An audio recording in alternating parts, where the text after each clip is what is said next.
لم نكتفي بهذا، بل ربطنا الاتصال بهيئات أجنبية معروفة وسألناها حول هذه المسألة المعقدة. Critère principal, c'est ce qu'on appelle le contrôle de la pupille. C'est-à-dire qu'on fait un contrôle tactile au niveau de la pupille. Si la pupille réagit, c'est que l'animal est simplement inconscient.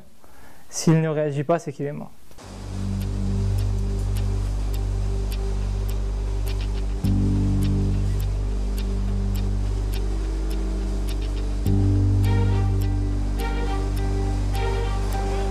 Cette volaille est morte suite au choc électrique.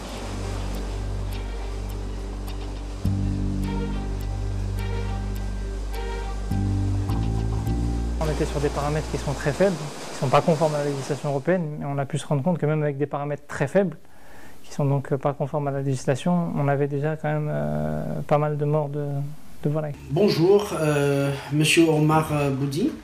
Je vous remercie de nous avoir invités à faire cette interview avec Choroq TV de l'Algérie sur le thème du halal. Mais on sait parfaitement que le poulet, en grande partie, lorsqu'il est assommé par de l'électricité, n'arrive pas vivant au moment de l'adbaha.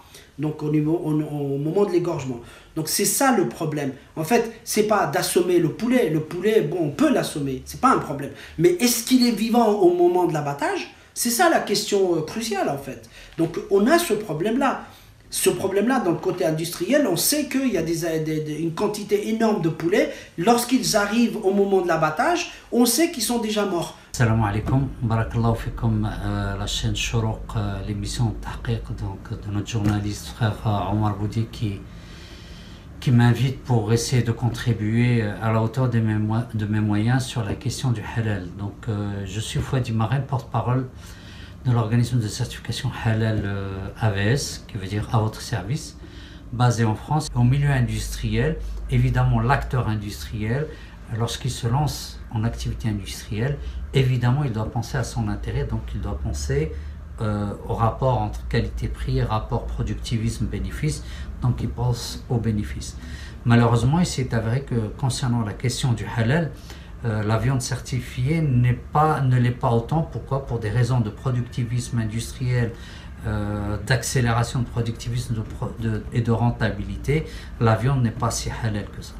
Donc nous, depuis 1991, l'année de notre fondation, on a essayé d'interpeller les industriels. Toutes les portes étaient fermées, sauf quelques-uns qui nous ont ouvert les portes pour leur dire oui, tout à fait, que c'est un droit pour un industriel de vouloir commercialiser de la viande halal, mais c'est aussi le devoir pour les musulmans d'avoir un regard sur l'activité halal parce que c'est un précepte religieux.